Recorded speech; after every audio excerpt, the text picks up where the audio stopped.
C'est la grande question de ce soir. On peut même dire ces derniers temps, qu'est-ce qui se passe réellement à Kwamout dans les Maïndombe? Je le disais tout à l'heure, chaque jour, c'est l'horreur. Le peuple Yaka et Teke s'entretuent à coups de machette et armes à feu.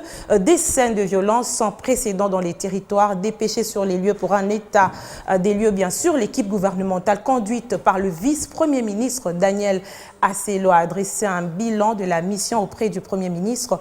De ces violences, il ressort que 30 personnes ont déjà été tuées et plusieurs habitations incendiées depuis les débuts de ces conflits interethniques. Affrontement Teke et Yaka, la délégation gouvernementale dépêchée dans le Maïndombe a fait sa restitution auprès du Premier ministre. Ils étaient 4 ministres à avoir fait le déplacement pour palper du doigt la réalité sur le terrain en vue de proposer des solutions durables. Cette crise entre les deux communautés a provoqué une instabilité dans cette partie du pays, avec des lourdes conséquences sur les vécus quotidiens de la population. Autant de maisons, de villages incendiés dans ce territoire de Kwamout, bien d'autres mauvaises choses qui se sont produites, et c'est toujours entre le Yaka et le Kété, s'il faut les nommer ainsi, parce que c'est comme ça qu'ils se nomment exactement.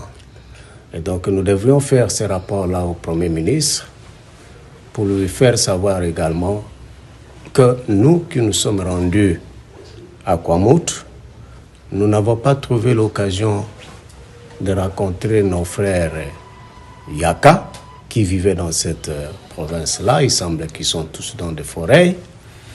Une panoplie de solutions a été proposée, au nombre desquelles la sensibilisation de la population à la cohabitation pacifique.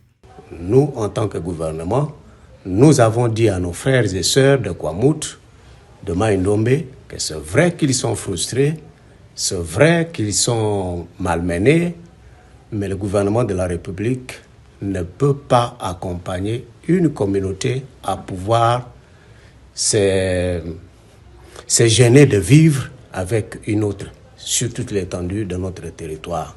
Ça ne peut pas se faire, sinon alors c'est une très mauvaise page que nous allons ouvrir dans ce pays, et le gouvernement Sama Lukonde ne peut pas être compté parmi les gouvernements qui peuvent accepter que ce genre de choses se passent. Entre-temps, sur le terrain, les troupes loyalistes et la police nationale congolaise continuent à traquer les semeurs des troubles et à prêter main forte aux administrateurs dans le souci de rétablir la paix dans ce territoire.